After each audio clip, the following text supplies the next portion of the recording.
बिस्मिल्लाहिर्रहमानिर्रहीम। अस्सलाम वालेकुम नाज़रीन। प्रोग्राम मुकाबले में मेरे और आमिर मतीन साहब की तरफ से खुशामदीद कहेंगे जितने भी इस वक्त लोग हमें देख रहे हैं, क्योंकि इस वक्त मामला यह है कि 10 की सब्जी और 2 रुपए का नान। वज़ीर आला पंजाब और मियां नवाज शरीफ साहब की मुश्तरका जो प्रेस कॉन्फ्रेंस थी उसका था हासिल कलाम।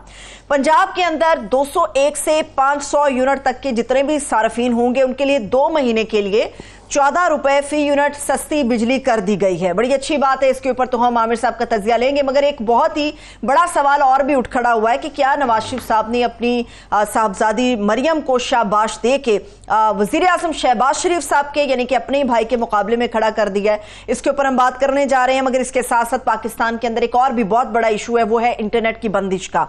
हमारी जो वजीर IT है शेजा फातिमा साहिबा, उन्होंने हुकूमत के सर से इंटरनेट बंद करने का इल्जाम मुकम्मल तौर पर धो दिया है। उन्होंने कहा कि कोई बंदिश नहीं है, कुछ नहीं हुआ, स्लो डाउन नहीं हुआ, जो कुछ भी हुआ VPN की वजह से हुआ।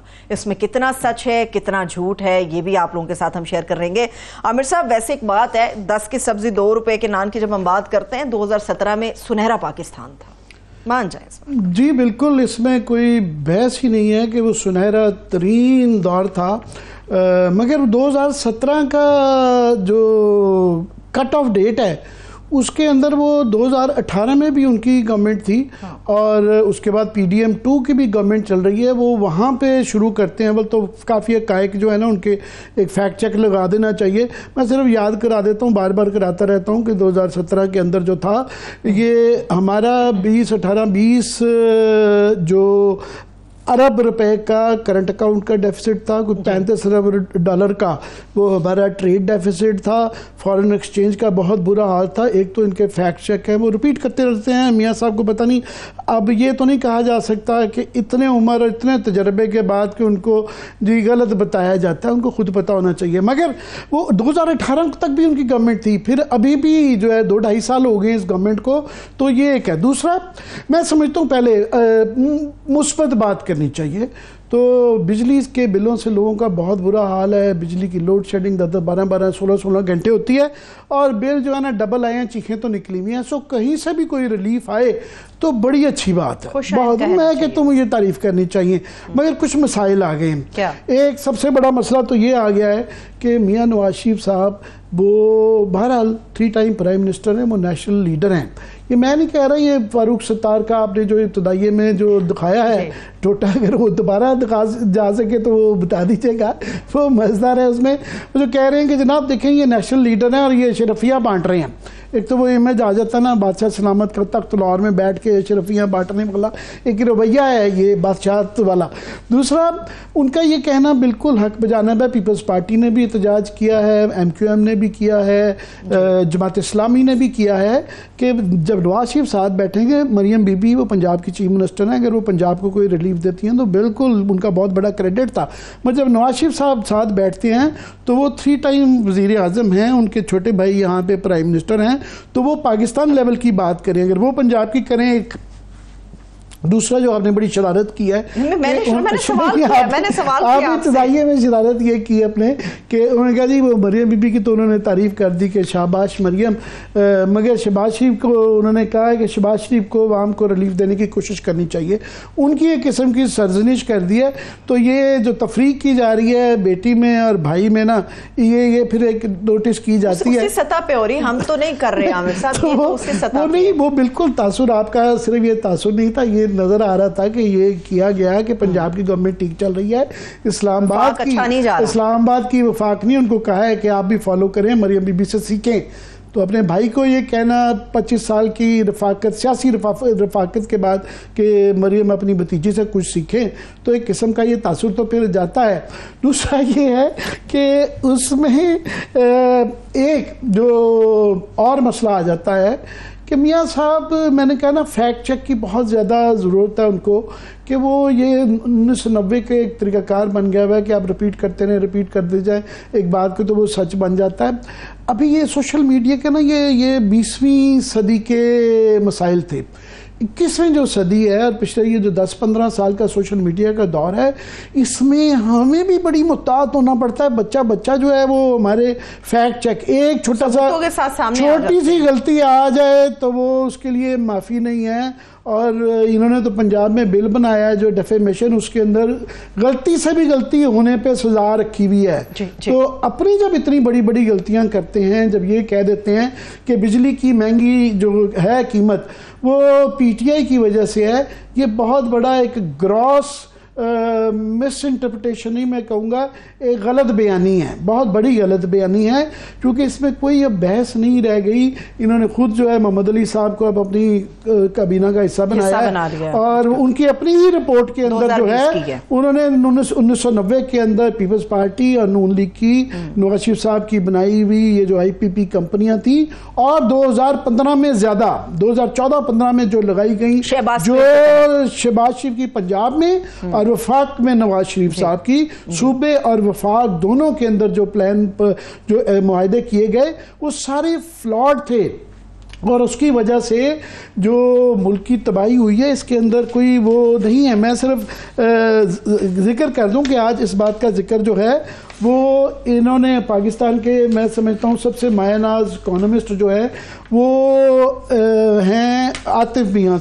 आतिफ मियाँ जो हैं ये नॉमिनी हैं इसके नोबेल प्राइज़ के, ठीक है, उनकी तरफ से आज ये यहाँ पे मैंने उनकी वो रखी हुई है, ज़रा निकाल लूँ, यहाँ फैलाव ज़्यादा हो जाता है। एनीवे उनका ये कहना है कि जनाब ये जो 2000 जो उसके अंदर इन्होंने 15 में और उससे पहले जो 90s में जो ये किए गए, उन्होंने कहा ये उस वक्त जब लगाए जा रहे थे तो यहाँ पे बैठे एक बच्चे को भी समझ आ रही थी कि ये बहुत ही एक नादानी की जा रही है और ये बहुत ज़्यादा एक नालायकी के तौर पे ये किया जा रहा है कि पाकिस्तान ये पैसे जो डॉलरों के अंदर आ रहे हैं 30-35 बिलियन डॉलर की इन्वेस्टमेंट की गई कि रुपयों में रिटर्न आएगा, हम कैसे दे पाएंगे। इसके ज़रिए नज़र आ रहा था कि ये डेट ट्रैप में हम फंसेंगे। इसके पता नज़र आ रहा था कि हमारा जो है बैलेंस ऑफ पेमेंट का क्राइसिस, फॉरेन एक्सचेंज का डॉलरों का मसला रहता है, ये मसाइल बनेंगे और हम उसके बाद हमारी ग्रोथ भी सफर हो जाएगी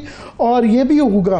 उन्होंने कहा जी किसी को उस जमाने में जब भी लग रहे थे तो मैंने बड़ी कोशिश की लोगों से इधर बात करनी, मगर उन्होंने कहा कि ये नालायकी थी, नॉट इन सो मेनी अल्फाज, उन्होंने उनके एग्जैक्ट अल्फाज नहीं है, मगर उनका मोर और लेस ये तजिया है कि पाकिस्तान में जो इक्तिसादी अमूर के ऊपर एक बहुत बड़ी नालायकी पाई जाती है और इनकी नाकिस पॉलिसियों की वजह से हम इस हाल तक पहुंचे। ठीक, मैं ये समझता हूँ और जो मोहम्मद अली रिपोर्ट भी अब कहती है और जो ये गौहर एजाज साहब ने FPCCI की पिटीशन जो सुप्रीम कोर्ट में डाली हुई है उसको पढ़ के तो होता है कि सिर्फ ये अकल की कमी नहीं थी, उसके अंदर वेस्टेड इंटरेस्ट थे, मुनाफाखोरी हुई कि किसी ने अपने पल्ले से बेताशा दफा भाई मुआहिदों में एक पैसा भी नहीं लगाया, गवर्नमेंट के कर्जे लेके मुनाफाखोरी 30-30 साल से चल रही है और खौफनाक जो है मुनाफाखोरी उसके अंदर हो चुकी हुई है कि अभी हम 2100 अरब रुपया हर साल 2.1 ट्रिलियन जो है सिर्फ IPPs को दे रहे हैं। तो ये जो कहना कि जी ये PTI को है,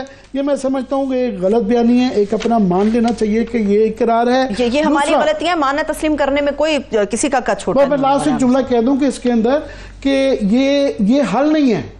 हल जो है बड़ी अच्छी बात है कि इन्होंने अगर गवर्नमेंट आवाम को कुछ रिलीफ दिया है, मगर हल IPPs को एग्रीमेंट को रिव्यू करना और रीनेगोशिएट करना वो है जो गौहर एजाज साहब कह रहे हैं। सही, ये छोटे छोटे लॉलीपॉप से काम नहीं चलेगा। सही है, लेकिन अभी अपने मेहमान की तरफ जाएंगे जैसे ही हमारा रब्ता होता है आमिर साहब, लेकिन इसमें एक और जो बड़ा नुकता और खासतौर पर इस मामले पर बिजली के रिलीफ पे सबसे ज्यादा तनकीद जो हमें सिंध से देखने में मिल रही है, उसमें एक बड़ा वैलिड पॉइंट तो ये है कि इतना बड़ा अगर रिलीफ आपने करना था या तो चीफ मिनिस्टर करती या प्राइम मिनिस्टर ऑफ पाकिस्तान करते।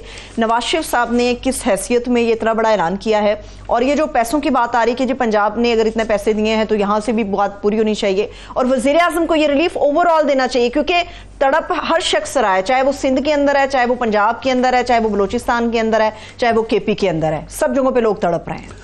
नहीं, उसमें बिल्कुल कोई भी इशू तो बिल्कुल बनाया जा सकता है, पर बहरहाल वो हुकूमती पार्टी के सरबराह हैं और फ्री टाइम प्राइम मिनिस्टर हैं तो वो कर सकते हैं। मगर जब पंजाब की बात करते हैं तो वो फिर ये सिंध में जो MQM जमात इस्लामी और पीपल्स पार्टी है उनका एक रीज़न बन जाता है कि वो उसके ऊपर एहतजाज करें कि ये उनकी शान नहीं है कि वो उनको एक अपना नेशनल स्टेचर रखना चाहिए। मगर इसके अंदर एक और ये है कि वो ये समझ रहे हैं कि पहले नवाज शरीफ साहब थे, फिर शहबाज शरीफ साहब आ गए और अब जो है ना एक अगली बारी के लिए वो अपने आप को डिस्टेंस पे कर रहे हैं कि उनको अंदाज़ा है, उनकी सियासी सोच बता रही है कि इस वक्त अवाम बहुत तंग है महंगाई से और बिजली के बिलों से, तो इसलिए वो अपने आप को अलहदा कर रहे हैं कि हम पंजाब के अंदर मैं और बेटी जो है हमारी सियासत और है। सो शायद अगली दफ़ा ये मसाला बेचा जा सके कि नवाज शरीफ की जो आइडियल हुकूमत थी, जो कैमेलॉट थी, उसके लिए अगली दफ़ा वोट मांगे जाएंगे। तो ये शहबाज शरीफ साहब से अपने आप को डिस्टेंस किया जा रहा है। ठीक है, मोहम्मद अहमद पनसोटा साहब जो लीगल एक्सपर्ट हैं वो कुछ ही सेकंड्स में आमिर साहब हमारे साथ मौजूद हैं। एक और बड़ा अहम सवाल है, मुझे वो भी ले लीजिए। एक बात ये भी सामने आ रही है आमिर साहब कि आप जैसे बता रहे हैं नवाज शरीफ साहब एक बड़े कद के सियासी रहनुमा हैं, 3 टाइम प्राइम मिनिस्टर रहे हैं, एक प्रेस कॉन्फ्रेंस की बड़ी हवा चलाई गई, तो बेहतर नहीं होता कि अगर प्रेस कॉन्फ्रेंस में सामने चंद सहाफ़ी होते और कुछ सवाल जवाब का सेशन होता, कुछ अपनी कहते कुछ उनकी सुनते। ये तो दहाइयां हो चुकी हुई है, नवाज शरीफ साहब ने कोई प्रेस कॉन्फ्रेंस नहीं की। आज एक नौजवान और मेरा ख्याल है मरियम बीबी की भी कभी जेन्युइन प्रेस कॉन्फ्रेंस नहीं है ये, मतलब हमें नहीं कभी मौका मिला कि हम भी कभी सवाल कर लिए जाएं या बुला लिए जाएं। 2-4 दफा जब सहाफ़ियों से बात की जाती है, जो बात की जाती है वो मंजूर नज़र किस्म के चंद लोग आते हैं, तो ये नवाज शरीफ साहब ने दहाइयाँ हो गई हुई हैं। वो लंदन वाली प्रेस जो है ना कोर, वो यहाँ भी अगर बुलाएं तो उनसे ही मिलते जुलते हैं, तो वो मिलना उन्होंने छोड़ दिया। चलिए ठीक है, इस वक्त हमारे साथ माहिर कानून मोहम्मद अहमद पनसोटा साहब मौजूद हैं। सर बेहद शुक्रिया आपके कीमती वक्त के लिए। जी बहुत शुक्रिया पनसोटा साहब। बैरिस्टर साहब इस वक्त ट्रैवल कर रहे हैं, मगर टाइम निकालने का हमारे लिए ख़ास तौर पे शुक्रिया। ये आज 2-3 बड़े केसेस की डेवलपमेंट हुई हैं। एक तो जो 190 मिलियन वाला जो केस है उसके अंदर उसकी फ़िलहाल उसको जो है वो रोक दिया गया है कि आपने ट्रायल कोर्ट को फैसला सुनाने से रोक दिया गया है। अब उसके मुज़मरात हैं, तो हमें ज़रा ये समझाएं कि इसकी क्या सिग्निफिकेंस है।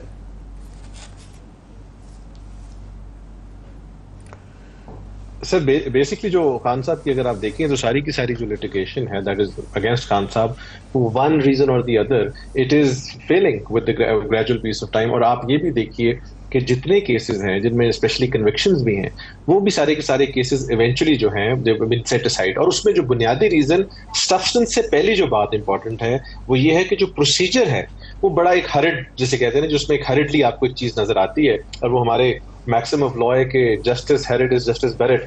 तो मैं उस पॉइंट ऑफ व्यू से अगर उसको देखूं तो वो मुझे उनके अंदर नजर आ रहा है। और यहाँ पर भी जो इस केस में सबसे इंपॉर्टेंट डॉक्यूमेंट है कि इसी इशू के ऊपर ऑलरेडी जो है इंक्वायरी वो क्लोज हो चुकी है। तो जो उनके वकील है बैरिस्टर सलमान सफ्दर साहब, जो कि आई थिंक पाकिस्तान के सबसे काबिल वकीलों में से एक हैं, उन्होंने यही बात रेज की है और उन्होंने कहा है कि जी पहले आप हमें वो फैसला तो दिया जाए, ट्रायल कोर्ट तो रिफ्यूज कर रहा है। और हाई कोर्ट में भी उन्होंने जाके ये बात की। फिर हाई कोर्ट ने आज अगर देखें तो एक सवाल बड़ा इंपॉर्टेंट पूछा कि क्या ये ट्रस्ट जो है ये रजिस्टर्ड था, तो उन्होंने कहा जी बिल्कुल it was registered with the government of Pakistan laws and it was compliant with the trust act. सारे के सारी इसकी सिचुएशंस की गई। और जो इस केस में सबसे इंपॉर्टेंट एस्पेक्ट जो कि समझ नहीं पा रही दुनिया, वो ये है कि जो नेशनल अकाउंटेबिलिटी ब्यूरो का लॉ है उसमें आपने इलीगल गेन एक्सप्लेन करना है, इल गॉटन गेन एक्सप्लेन करना है, miss use of power explain करनी है।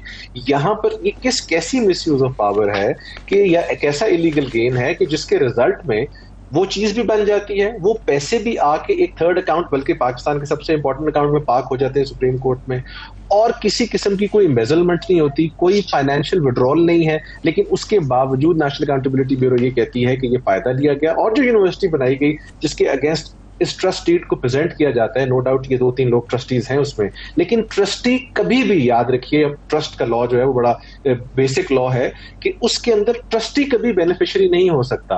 अगर ट्रस्टी अपना बेनिफिशियरी होगा तो this is against the concept of trust until unless कि वो ट्रस्ट ये स्पेसिफाई चीज करता हो। यहाँ पर तो ट्रस्ट भी और चीजें, एक यूनिवर्सिटी भी बन गई, पैसे भी आ गए। इसके अंदर दो चीजें हैं, मैं चाहूंगा इस पर आप रोशनी डालें। एक तो ये है कि जो मैं अखज़ कर रहा हूँ कि उन्होंने ये कहा है कि जनाब ये 2020 में जब नैब ने बंद कर दिया था तो आपने दोबारा कैसे खोल लिया।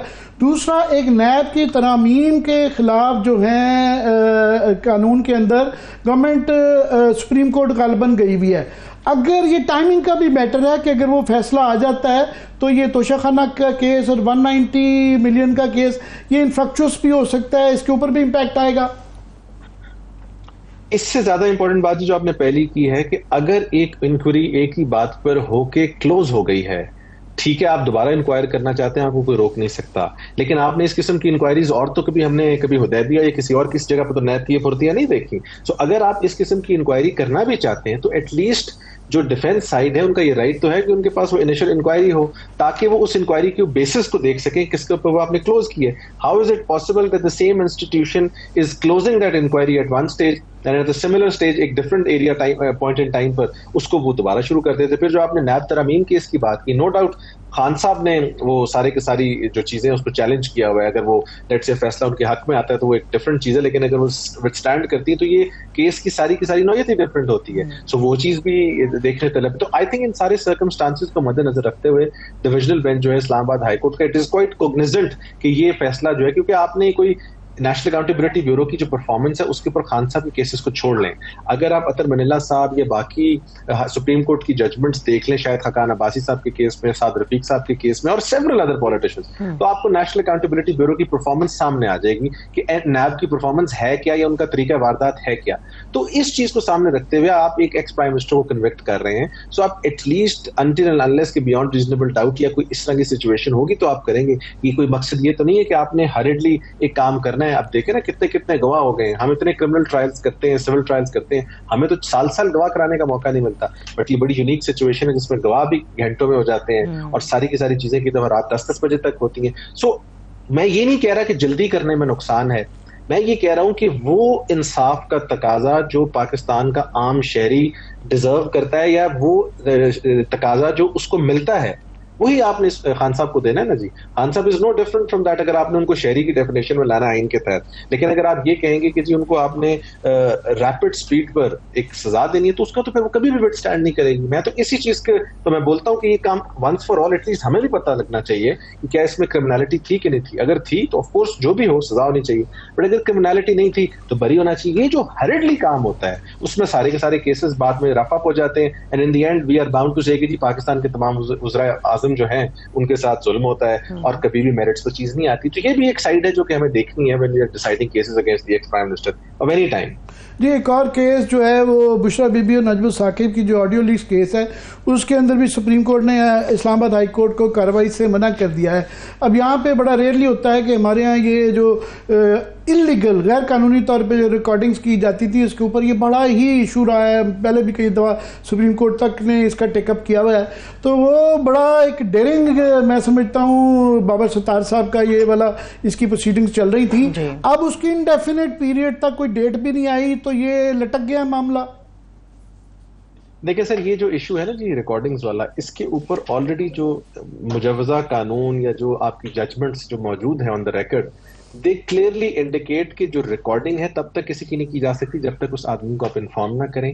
रिकॉर्डिंग वैसी बजाते खुद नहीं की जा सकती। एयरवेव्स वर्सेस फेडरेशन का केस है, मोहसिन अख्तर कियानी साहब की जजमेंट है और उसमें सारी कुरानिक वर्सेस को भी डिस्कस किया गया, सूरह हुजरात की तरफ रेफरेंस दिया गया और ये कहा गया है कि आप किसी की प्राइवेट अफेयर्स में इस तरह इंटरफेयर नहीं कर सकते अनटिल अनलेस उसको अबंडेंट नोटिस है। ये नहीं हो सकता कि आप उसकी परमिशन या उसकी इंफॉर्मेशन के बगैर। जस्टिस खोसा साहब की भी जजमेंट है कि उसको शहादत का हिस्सा बनाने के लिए क्या क्या लवाजमात होनी चाहिए, लाजमी है। जी सर बिल्कुल, जस्टिस खोसा साहब ने उसको सुप्रीम कोर्ट पर जाकर वो एक बड़ी उनकी डिटेल जजमेंट थी और उस जजमेंट में यही तफसीलात सारी की सारी डिस्कस की गई थी और उसके कुछ 7-8 कंस्टिट्यूएंट्स रखे थे कि जनाब आपने जब कानून शहादत का सहारा लेना है, क्योंकि मॉडर्न गैजेटरी आई थिंक आर्टिकल 164 है जिसके तहत आ सकती है एविडेंस में, बट वो एविडेंस जो कि मेरे खिलाफ इस्तेमाल होना है वो मेरी परमिशन के बगैर इस्तेमाल नहीं हो सकता कि आप मुझे बताए बगैर रिकॉर्ड करें। तो इसको बेसिस बनाकर बाबर साहब ने इस केस के अंदर अपनी ऑब्वियसली अस्यूम्ड ज्यूरिसडिक्शन और साथ ये भी कि हम इसको भी समझना चाहते हैं कि आप इस मामले को किस तरह करते हैं, रिकॉर्डिंग्स का सारा प्रोसेस क्या है। एंड ऑफ कोर्स उसमें दो जो पिटिशनर्स थे उनमें से one of them was Najam and the other was Bushra Bibi. So उस इशू को उस तरह डील अप कर। अब अगर इसको स्टे किया गया है और इधर से अगर आप देखेंगे ये चीज ठीक होती है तो गवर्नमेंट लॉ ना लाती, गवर्नमेंट तो एक नोटिफिकेशन कर दिया और कहा कि जी अब हम इस तरह करके इन रिकॉर्डिंग्स को कर सकते हैं। सो मैं जाती तौर पर समझता हूँ कि जो रिकॉर्डिंग्स वाला इशू है वंस फॉर ऑल सेटल होना बहुत जरूरी है, बिकॉज जो प्राइवेसी है, जो आर्टिकल 14 है, राइट टू डिग्निटी है आदमी की, जिसमें प्राइवेसी भी आती है, दैट इज फोरमोस्ट। इस तरह अगर आप किसी की चादर और चारदीवारी का तकद्दुस पामाल करेंगे, ये भी एक चादर चारदीवारी का तकद्दुस पामाल होता है जब आप किसी को रिकॉर्ड करते हैं, किसी को बताए बगैर उसकी पर्सनल रिकॉर्डिंग्स करते हैं। पर्सनल इंफॉर्मेशन में तो इंसान जो मर्जी किसी से बात कर सकता है, but when he is given an abundant caution, उस पर अगर ऐसी बात है, हाँ ऑफ कोर्स मैं उसकी एक एक्सेप्शन है कि जब एंटी स्टेट बात है, कोई गलत बात है, that should always be dealt with stern hands. But ये है कि कौन किसके साथ बात कर रहा है, कौन किसको बर्थडे विश कर रहा है, कौन किससे क्या बात कर रहा है, I think this is we reached that time जहां पर दुनिया में इन चीजों से लोग आगे चले गए हैं। और ये जब एविडेंस में इस्तेमाल नहीं हो सकती तो फिर इसको रिकॉर्ड करने का फायदा क्या? इससे पता क्या चलेगा? जिस आदमी ने कोई गलत काम करना है वो फोनों पे थोड़ी ये बातें करेगा। ये तो मतलब आई थिंक ये इन्वेजन ऑफ प्राइवेसी, और इसको देखें, let's see how the supreme court deals with this. और बल्कि I think one of the जजेस तो उसके कमीशन के शायद एक कोई इस पर बना था, उसके मेंबर भी रहे हुए हैं, तो लेट्स सी नईम अफगान साहब उसको कैसे देखते हैं? जी, जस्टिस अफगान के मुतालिक ये कहा जा रहा है कि उनका एक ये भी कॉन्फ्लिक्ट आता है कि उसके जो कमेटी थी उसका हिस्सा भी रहे हैं, बेंच का हिस्सा भी है। एक और जो बड़ा इशू है जिस पे नजरें हैं कि यहाँ मखसूस नशिस्तों का एक फैसला आया, उसके बाद हुकूमत ने एक कानून भी बना दिया। अब ये देखना है कि वो कानून किस तरीके से किया जाएगा, उसके लिए इंतज़ार किया जा रहा है डिटेल जजमेंट का, और डिटेल जजमेंट के बाद फिर रिवीजन भी उसकी का केस होगा। मगर टाइम बड़ी इंपॉर्टेंट है यहाँ पे, जो है कुछ लोगों को जल्दी है और कुछ बेंच के हजरात नज़र आते हैं वो ड्यू प्रोसेस और ड्यू टाइम अपना इसका वो लेना चाह रहे हैं।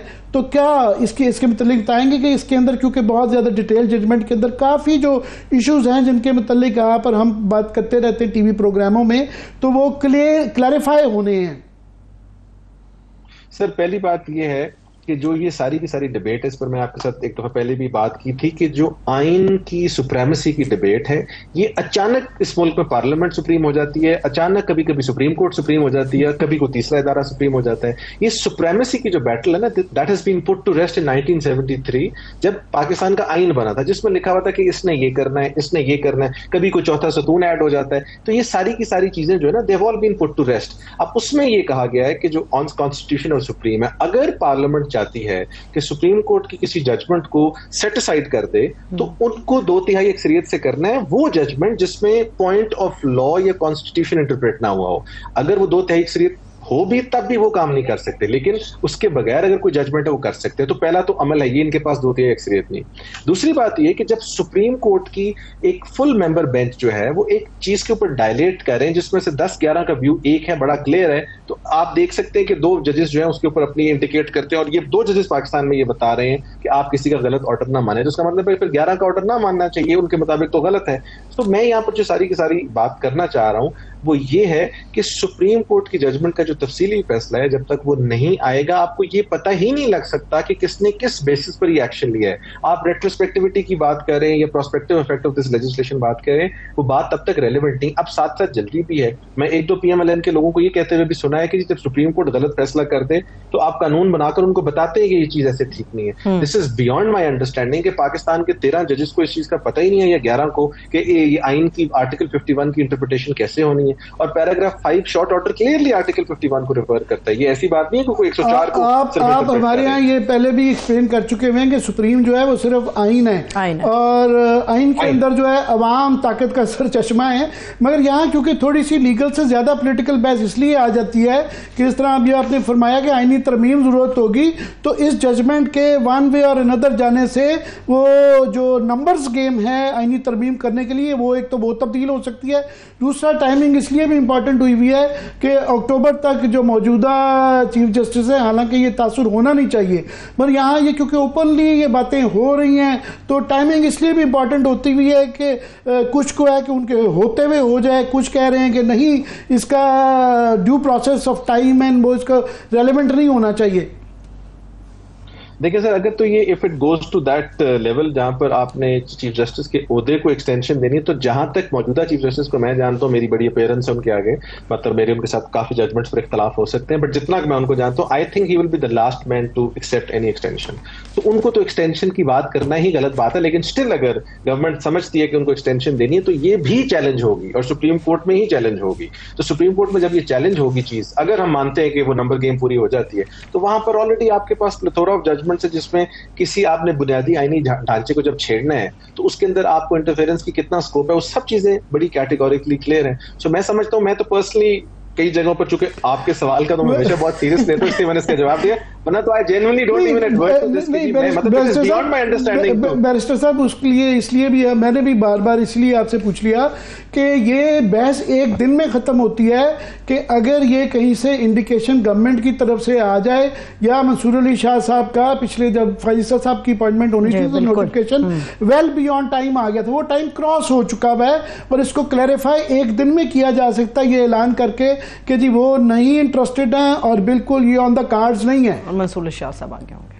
मेरा ख्याल है कि जी लॉ मिनिस्टर साहब ने तो इसके ऊपर अपना व्यू दिया और उन्होंने कहा हम बिल्कुल ये काम नहीं कर रहे। उस दिन बल्कि जब उनसे दोबारा सवाल हुआ तो उन्होंने फिर कहा कि जी मैं अपना व्यू असेंबली के फ्लोर पर दे चुका हूं। और जहां तक मैं समझता हूं, मेरा ख्याल है, I am not sure, but I think शायद चीफ जस्टिस साहब की तरफ से भी कोई ऐसी इंडिकेशन आई है, आई एम नॉट श्योर, कि जिसमें उन्होंने कहा कि जी मैं इस तरह की चीज में इंटरेस्टेड नहीं हूं, but it's not a formal thing. So law minister साहब की बात एंड चीफ मिनिस्टर साहब की इस बात के अलावा मैं उनके कॉन्डक्ट से समझता हूं कि उनका जो रहा हुआ है एज अ जज, I have great respect for him, कि वो इस चीज को एक्सेप्ट नहीं करेंगे। तो अगर ये दो बातों को देखें तो बात कोई नहीं है, लेकिन उसके बावजूद अगर स्टिल बहुत उनका दिल है कि जी हम किसी को एक्सटेंशन दें, तो ये शायद विथस्टैंड नहीं कर सकेगी। अव्वल तो पॉसिबल ही नहीं होगी चीज, बिकॉज आपका मखसूस नशिस्तों का फैसला जो है वो बड़ा मुश्किल होगा ओवरडू करना, उसको सॉरी ओवरटर्न करना। बट अगर वो आप कर भी लेते हैं, इन द एंड कोई ऐसी बात आ जाती है, चले उम्मीद की जाती है, क्योंकि एक्सटेंशन हमेशा ही एक बुरी चीज होती है, उससे इंसाफ के तकाजे पूरे नहीं होते। मैं एक और लास्ट ईयर आपसे इशू करना चाहता हूं, जो कि हमारे लिए, आपके लिए, मेरा सारी पाकिस्तानी अवाम के लिए बहुत एक इशू है। हामिद मीर साहब हमारे कुलीग हैं, वो जो है हाई कोर्ट में गए हैं, ये जो फायर वॉल की जाए सोशल मीडिया के ऊपर जो खतरने हैं वो उसके बारे में, और कल ये टेकअप की जा रही है, और हमें बड़ी उम्मीद है कि अदालत हमारे और अवाम के रेस्क्यू के लिए आएंगी, क्योंकि आज जो शिजा ख्वाजा साहबा जो हैं, जो कि मिनिस्टर हैं, वो तो मुकर ही गई कि जनाब इस तरह का कोई मसला ही नहीं है। और ये जो हो रहा है, गवर्नमेंट बिल्कुल कुछ नहीं कर रही, वो VPN क्योंकि यूज कर रहा है, ये उन्होंने एक्सप्लेन ही नहीं किया कि भाई साहब VPN भी इसलिए यूज कर रहे हैं कि एक्स बंद किया हुआ है गवर्नमेंट ने। तो वो बहरहाल इसकी लीगैलिटी जो है उसके ऊपर अगर हमें आप गाइड कर सकें।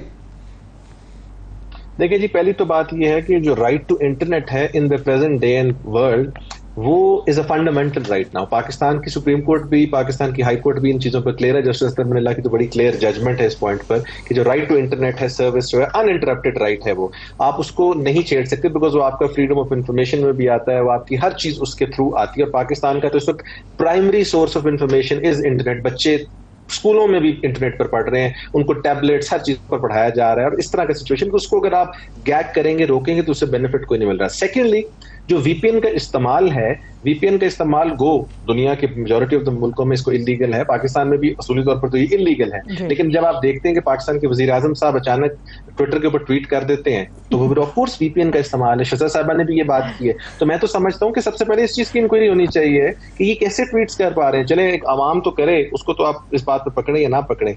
तीसरा जो फायरवॉल का कॉन्सेप्ट है जी, फायरवॉल्स के अंदर डिफरेंट, मैं चूंकि एक दो क्लाइंट्स को मुझे मौका मिला रिप्रेजेंट करने का जो कि टेक्नोलॉजी रिलेटेड है, फायरवॉल्स के अंदर डिफरेंट सिचुएशंस होती हैं, आपके डिफरेंट लेवल्स पर गेटवेज ऑपरेट करते हैं। एक SMS लेवल पर ऑपरेट करता है, फिर आपके इंटरनेट लेवल पर ऑपरेट करता है। बट टेक्नोलॉजी दुनिया में यहां तक चली गई है जहां पर ऑफ कोर्स पैकेट्स के थ्रू उसके पास होते हैं एंड चीजें बिल्कुल फिल्टर की जा सकती है।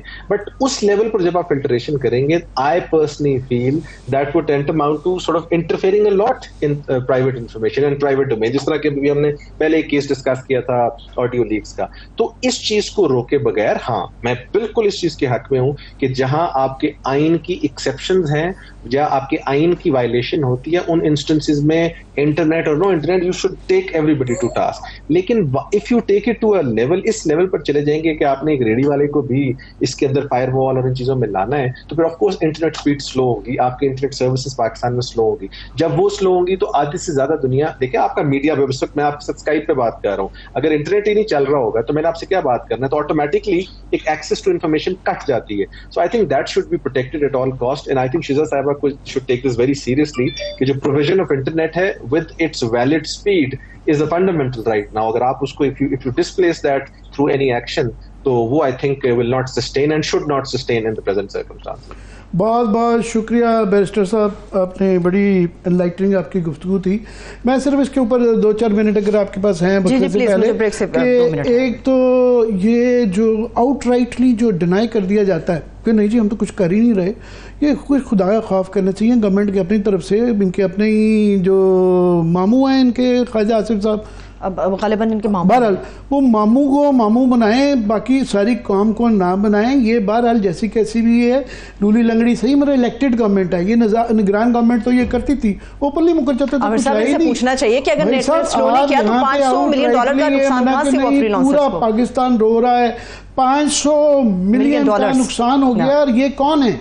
ये वो बच्चे हैं जिनको ये कहते हैं कि जी हम यूथ को हम बड़ा, यूथ के लिए पॉलिसी आती है, यूथ के लिए जो बड़े बड़े आंसू निकलते हैं, इतनी इश्तिहारबाजी आती है। ये वो गरीब बेरोजगार बच्चे हैं जो घर से सॉफ्टवेयर की बाहर काम कर रहे हैं कंपनियों के लिए। और मेरे लिए बड़ी हैरानी की बात थी और मुझे बड़ा फख्र भी हुआ कि पाकिस्तान दुनिया में 3रे नंबर पे इन बच्चों की अपनी कोशिश की वजह से। सो उनके रिस्क को टांग मार रहे हैं। फिर एक ओवरऑल आप देखें इतनी मुतजाद किस्म की गुफ्तगू है कि आज प्राइम मिनिस्टर का जी हम $25 बिलियन ला रहे हैं जी वो आईटी के उसमें, पूरा सेक्टर डेवलप करने की 5G आ रहा है और यहाँ 4G नहीं चल रहा, लोग जो है 3G 2G 4G के लिए तड़प रहे हैं, नहीं चल रहा और 5G और 6G की बातें हो रही हैं। तो ये क्या कर रहे हैं? कोई खुदा का खौफ करें कि ये इनको ये कोई जवाब भी कुछ लॉजिकल होता है। मुझे नहीं पता कि बड़ी खुशी होती है, मैं तो बड़ा प्रमोटर हूँ कि खवातीन और यूथ हैं, ये रिलेटिवली यंग हैं और खातून भी हैं, तो बड़ी खुशी की बात थी। मगर जब इस तरह की करती है, मुझे नहीं पता इनकी आईटी की क्या क्वालिफिकेशंस हैं। मैं इंडिया के जो आईटी के वजीर हैं उनकी मैं देख रहा था, वो बाहर से भी बड़े वो है, वो उनकी जो IIT जो है सबसे बड़ा इदारा है कानपुर का, वहाँ के ग्रेजुएट हैं, फिर वो कैलिफोर्निया से करके हैं, उनकी आईटी के लिए बड़ी क्रेडेंशियल्स हैं। मुझे नहीं पता कि इनकी क्या क्रेडेंशियल्स हैं, मगर जब इस तरह की बातें करती हैं जो कि एक आम बच्चे को भी समझ आती है, तो फिर लोग शक में पड़ जाते हैं कि इनको जो है शायद मजीद या तो ये विलफुली कर रही हैं, और विलफुली कर रही हैं तो भी बुरी बात है, अगर विलफुली नहीं कर रही और इनको नहीं समझ तो उससे भी ज्यादा बुरी। लेकिन आमिर साहब दाएं बाएं आपके बहुत सारे आईटी के एक्सपर्ट्स होते हैं, हर वजारत के चंद एक्सपर्ट्स होते हैं जो वज़रा के हमेशा साथ रहते हैं। ये बदकिस्मती है कि फिर फिगर्स अवाम के पास दुरुस्त आते हैं कि नहीं आते, ये एक अलग बात है। इसका जो है सिर्फ ये इखलाकी और ये कानूनी पहलू तो है। कल मुझे बड़ी उम्मीद है कि जज साहब जो हैं आगे सुप्रीम कोर्ट में और लाहौर हाई कोर्ट में भी इस तरह ही गई हुई है, मगर इसकी कोई पेशरफ्त रुक जाती है तो इस्लामाबाद हाई कोर्ट इसको रोकेगी यहाँ पे, क्योंकि बच्चों के रोजगार का मसला है। एक हमारे यहाँ वैसे बड़ी अच्छी बात है, पिछले 2-4 सालों में हम $2-2.5 बिलियन पे चले गए हैं और इसके अंदर स्कोप जो है वो 7-8 बिलियन तक का है। ये 25 बिलियन वाली तो खुदा के लिए ये बातें ना ही प्राइम मिनिस्टर किया करें, जो है 25 बिलियन तक आपकी पूरे पाकिस्तान की एक्सपोर्ट्स जो है बड़ी मुश्किल तक खींच के जो है 30 बिलियन तक लेके गए हैं, तो वो नहीं है। मगर इसके अंदर जो इंसानी पहलू है और बेरोजगारी का मसला है और गरीब लोगों की एक रोजगार जुड़ा हुआ है, और वो उसके अंदर वो करोड़ों में है बच्चे, करोड़ों में बच्चे हैं। और ऐसा मुल्क जिसकी 15 और 35 साल के दरमियान याद रहे कि 7.5-8 करोड़ जो बच्चे हैं वो इस ब्रैकेट में हैं, और वो इसके साथ हुए हैं, तो एक उनका रोजगार ना बंद किया। बिल्कुल ऐसे ही है। चलिए अभी एक ब्रेक की तरफ चलते, जब ब्रेक से वापस आएंगे तो पाकिस्तान की सियासत के हवाले से तो आप हमेशा आप लोगों को हम अपडेट करते रहते हैं, लेकिन पाकिस्तान की इकोनॉमी इस वक्त किस सूरत हाल के अंदर है उससे मुतालिक भी आपको हम अपडेट करेंगे एक ब्रेक के बाद। Stay with us.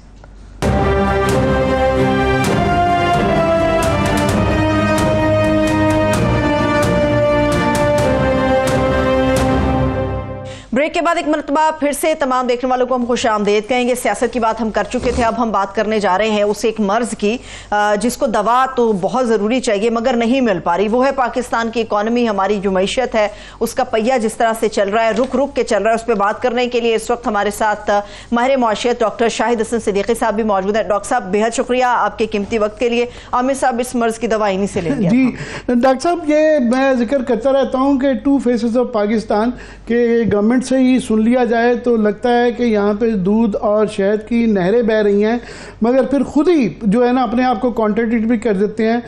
Nawaz Sharif साहब ने एक तो 2017 से पहले का पाकिस्तान जब बताते हैं, तो आप भी इकोनॉमिस्ट हैं, मैं एक रिपोर्टर हूँ, तो मैं फॉलो करता रहता हूँ। जिस तरह का वो बताते हैं उस तरह के हालात नहीं थे, और वो ये आज का जब उस पर आए तो वो उसमें गोल कर जाते हैं कि अब क्या सूरत हाल है। मैं देख रहा था, आते भी यहाँ पाकिस्तान के बड़े नामवर इकोनॉमिस्ट हैं, उनका देख रहा था, उनका जी हमारी 70 साल दौर में 2023 और 24 से बुरे साल नहीं थे, ग्रोथ के हवाले से भी और महंगाई के हवाले से भी। 2009 में ठीक है इंटरनेशनल एक क्राइसिस था, और 2020 के अंदर क्योंकि यहाँ सैलाब 22 के अंदर सैलाब आए हुए थे, या 2020 के अंदर जो है वो मसाइल कोरोना का मसला आ गया था, वो समझ आती है। मगर ये जो हालात हैं ये हमारी गलत पॉलिसियों और मैन मेड हमारे अपने सेल्फ क्रिएटेड क्राइसिस हैं, क्या कहेंगे? बहुत शुक्रिया, आपका तज्जिया 100% दुरुस्त है। कोरोना की आड़ में जिस तरीके से ताकतवर तबकों को गैर ज़रूरी मराद दी गई थी कई हज़ार अरब की, ये वर्ल्ड का एक रिकॉर्ड था। अब 2022, 23 और 24 में जो आपने मईशत की बात की, मैं रिकॉर्ड में ये इजाफा कर दूं कि इस मुद्दत में बैंकों ने, ताकतवर तबकों ने, कारपोरेट इदारों ने पाकिस्तान में जितना मुनाफा कमाया उसकी पाकिस्तान की 77 साल तारीख में कोई मिसाल नहीं है। ये एक मुकम्मल गठजोड़ है, मुकम्मल गठजोड़ है मुल्की अशराफिया का और बैरूनी अशराफिया का। उसमें स्टेट बैंक भी शामिल हैं और दीनी मजहबी जमातें, सियासी पार्टियां, उलमा, मुफ्ती, इस्लामी नज़रियात कौंसिल, ताजिर, सनतकार, सब ने अपना अपना हिस्सा डाला है। अब ये बात मैं क्यों अर्ज़ कर रहा हूँ, आप इसका मैं बता दूँ कि अब हम एक IMF के साथ एक 37 महीने का प्रोग्राम में जा रहे हैं।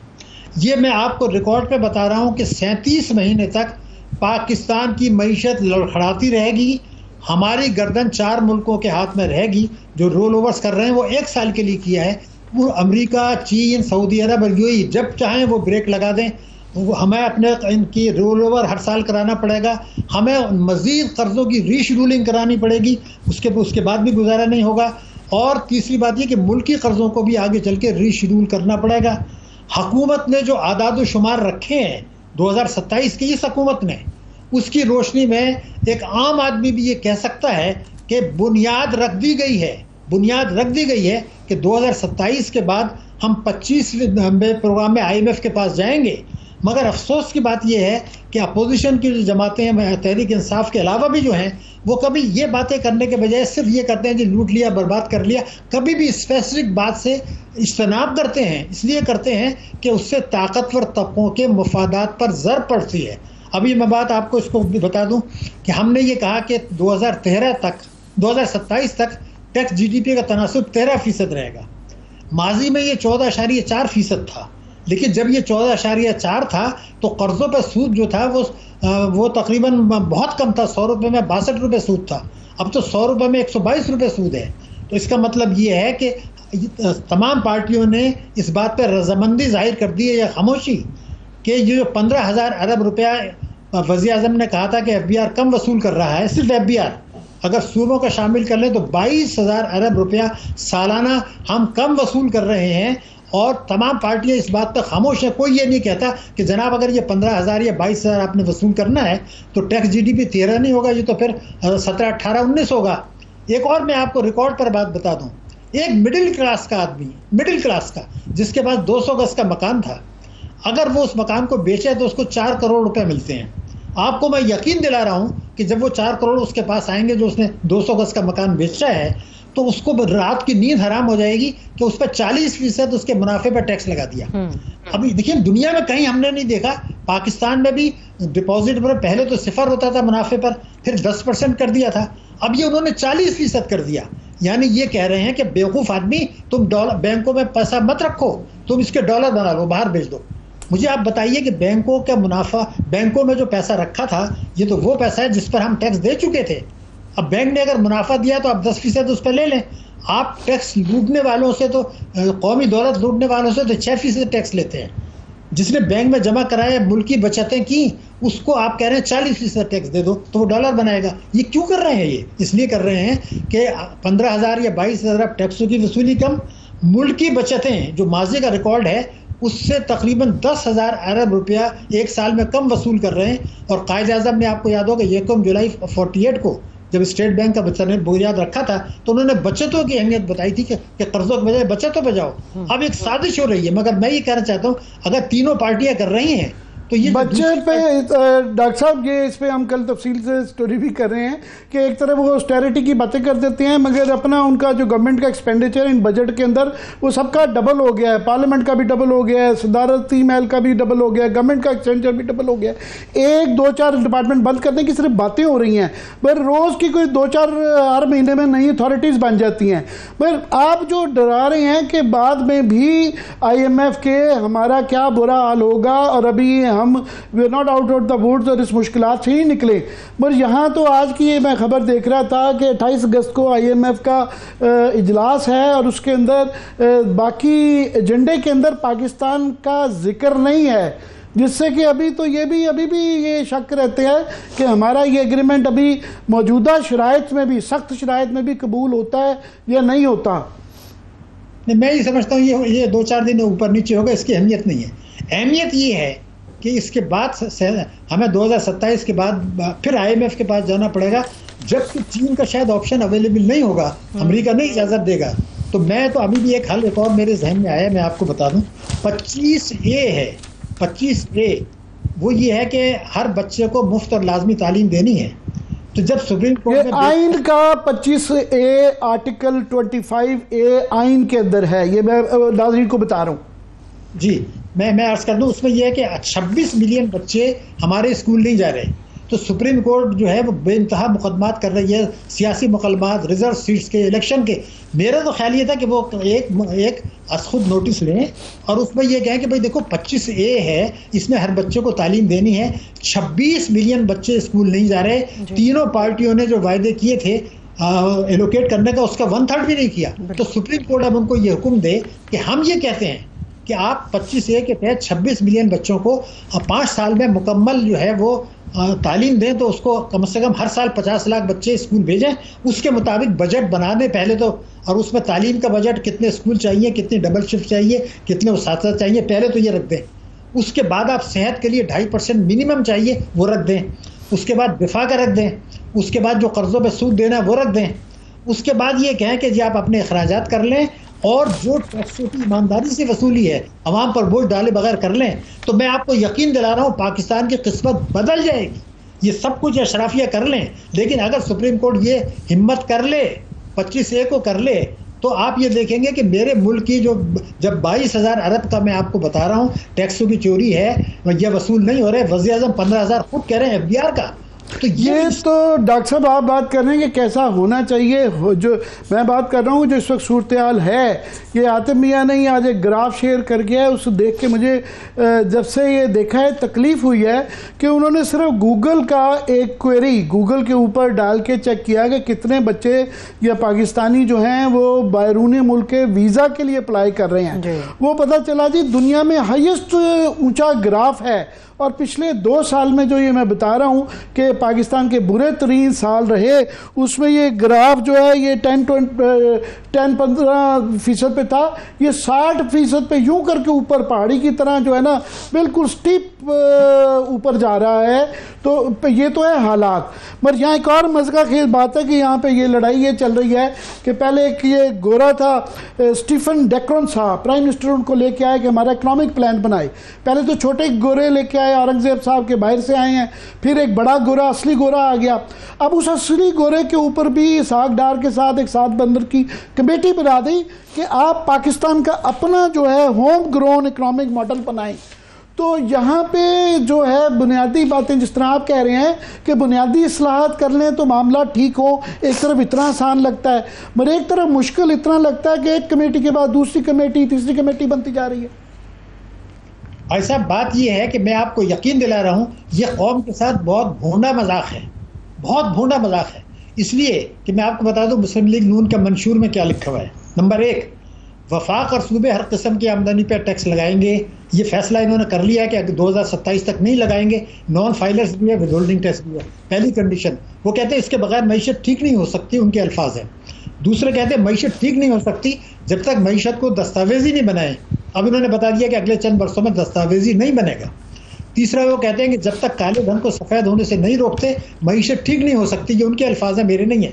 111(4) के तहत काले धन को सफ़ेद होने से बनाया जा रहा है। $30 अरब की रेमिटेंसेज भी आ गई हैं। और चौथा ये था कि आपको जो रेमिटेंसेज आती हैं उसका 50% मुल्की सरमायाकारी में कन्वर्ट होगा। वो तो जाली रेमिटेंसेज हैं। तो अगर आपकी $30 अरब एक साल की आई हैं तो $15 अरब आना चाहिए, तो एक पैसा भी नहीं आया। बेसिकली 100% ये मंशूर के खिलाफ जा रहे हैं, कोई इरादा इनका नहीं है। कभी ये देखिए FDI की बातें करते हैं, कभी IPPs की बातें करते हैं। एक ज़माने में $150 अरब के एक्सपोर्ट की बात हुआ करती थी, उससे पहले होता था कि हम एशियन टाइगर बनेंगे। अब ये जो चीज़ें कर रहे हैं ये सिर्फ मसाइल की तरफ से तवज्जो हटाने के लिए। हमें चाहिए कि हम इसका शिकार ना हो, इनकी इन बातों को इग्नोर करके हम तो ये कहें कि भाई आप लोग जो अहदाफ रखे हैं, हुकूमत तो नहीं कर रही, तीनों पार्टियां भी नहीं कर रही, मगर दीनी मजहबी जमातें, उलमा, मुफ्ती ये क्यों खामोश हैं? दानिश्वर क्यों खामोश हैं? सिविल सोसाइटी क्यों खामोश है? आला अदलिया क्यों खामोश है? डॉक्टर साहब, ये फिर इंसान हंसे ना या रोए ना तो क्या करे कि इतनी ये जो गोरा साहब बुलाए गए थे बरतानिया से, उन्होंने बड़ी मज़ेदार अपनी जो है ना रिपोर्ट दी। उन्होंने कहा जी हम आप पाकिस्तान $60 बिलियन की एक्सपोर्ट्स कर सकता है और 6% का ग्रोथ रेट हो सकता है अगर आप रिफॉर्म कर लें। तो ये तो बच्चे को पता है कि रिफॉर्म असल इशू तो है कि रिफॉर्म करेगा कौन। और जो आप जिक्र कर रहे हैं कि यहाँ पे वो जो माफिया बैठा हुआ है वेस्टेड इंटरेस्ट का, उनको हाथ नहीं कोई भी डालता अभी भी। आज फॉर एग्जांपल ये जो कल प्रेस कॉन्फ्रेंस की गई कि जी अवाम सार्फिन को जो है 14 रुपए की पंजाब में बिजली सस्ती कर रहे हैं। बुनियादी रिफॉर्म IPPs की हम कह रहे हैं तफ्तीश करा लें, सारा पाकिस्तान कह रहा है, उधर नहीं जा रहे, छोटे मोटे लॉलीपॉप दिए जाते हैं। देखिए ये मैंने आपसे बताया, ये भी एक साजिश है, इसलिए कि सबको पता है कि इस रिलीज से कोई फर्क नहीं पड़ेगा। IPPs की तहकीकात करने से भी पैसे नहीं आएंगे, लेकिन चोर पकड़े जाएंगे। तीनों सब बड़े बड़े चोर पकड़े जाएंगे, मैं आपको बता रहा हूँ। लेकिन वो नहीं कराएंगे इसलिए कि हमें तो पता है, आपको भी पता है कि कौन कौन इसमें मुजरिम शामिल हैं। लेकिन ये था कि इसमें मैंने हिसाब लगाया कि अगर सब कुछ कर लें तो चंद 100 अरब से ज़्यादा नहीं मिलेंगे, जबकि 15-22 हज़ार अरब रुपये टैक्स से मिल सकते हैं। ये कभी भी नहीं कराएंगे फॉरेंसिक ऑडिट। ये होता है मसले को पसे पुश डालना। जिस वक्त यह हुकूमत कहती है कि हम बिजली के नरखों में यह डिमांड करते हैं, जो डिमांड करते हैं कि बिजली के नर्ख कम करो, मैं कहता हूँ वो पाकिस्तान के साथ मजाक कर रहे हैं। आप कहें भाई अपने टैक्स की चोरी रोकें, आप 15,000 अरब रुपये वसूल करें। ये आप करेंगे तो तरक्याती अखराजात आप कम कटौती कर देंगे, कुछ और कटौती कर देंगे, बजट खसारा बढ़ जाएगा, अफरात ज़र बढ़ जाएगा। हम तो पाकिस्तान के एक अज़दा हमारी तरफ बढ़ रहा है, अवाम की तरफ, मईशत की तरफ, और इक़्तिसादी दहशतगर्दी हो रही है। इससे खौफ आता है। आप लोगों को एजुकेट करें, बहुत बड़ी खिदमत होगी है। बहरहाल जो है हमें उम्मीद ये है डॉक्टर साहब हमारी वजह से नहीं, क्योंकि वो भी जो FPCCI में गौर एजाज की निगरानी में गया हुआ, वो भी बहुत ताकतवर जो है तबका है, तो शायद मुझे उम्मीद है कुछ निकल आएगा। दूसरा तो आप उम्मीद रखें कि इसहाक डार साहब 2 दर्जन कमेटियों के नायब वज़ीर आज़म होने के साथ उनको मज़ीद ताकत उनकी बढ़ रही है, तो वो पुराने ये तार के लौंडे वाले फार्मूले से कुछ ना कुछ जो है मतलब कुछ ना कुछ निकाल ही लेंगे। बहरहाल बहुत बहुत शुक्रिया। Thank you so much doctor Shahid Hasan Siddiqui Sahab हमारे साथ मौजूद थे। आपने डार साहब की बात की, पार्लियामेंट की बात की, जाते जाते एक और बात बता दें, 12 लाख रुपए का बजट मंजूर हो गया। कुछ हंस रहे हैं, कुछ तनकीद कर रहे हैं कि चूहे पकड़ने 12 लाख रुपए में। नहीं वो मैं पता नहीं जो है इसका लोग तनाजर, मैं अंदाज़ा लगा रहा हूँ कि इसका तनाजर ये होगा कि मुल्क के अंदर एक मंकी पॉक्स की वबा फैली हुई है जो कि बंदरों के ज़रिए या चूहों के ज़रिए फैलता है। तो ये स्ट्रेटेजिक प्लेसेस हैं बहरहाल पार्लियामान, और मैं खुद पार्लियामान में वो जो पुराने तर्ज की जो आर्किटेक्चर है ना, उसके जो एयर कंडीशनिंग के पाइप्स और फॉल सीलिंग के अंदर चूहे हैं, तो मोस्ट प्रॉब्ली ये उन चूहों को, रोडेंट्स को पकड़ने के लिए ये किया गया है। मैं कोई तनाजुर नहीं बता रहा, मजाक बन के रह गया कि जी वो देखिए इतने जो है ना चूहों, वो क्योंकि अवाम के मसाइल के लिए लोग कहते हैं, आम आदमी को जिसको नहीं तनाजुर समझ आता वो कहता है कि इंसान मर रहे हैं, भूखे मर रहे हैं, गर्मी में मर रहे हैं, और ये चूहों के तलिक फिक्र बन। चलिए बहुत शुक्रिया, थैंक्स सो मच आमिर साहब। देखने वालों का भी शुक्रिया, इजाजत दीजिए, अपना ख्याल रखिए, खुदा हाफिज।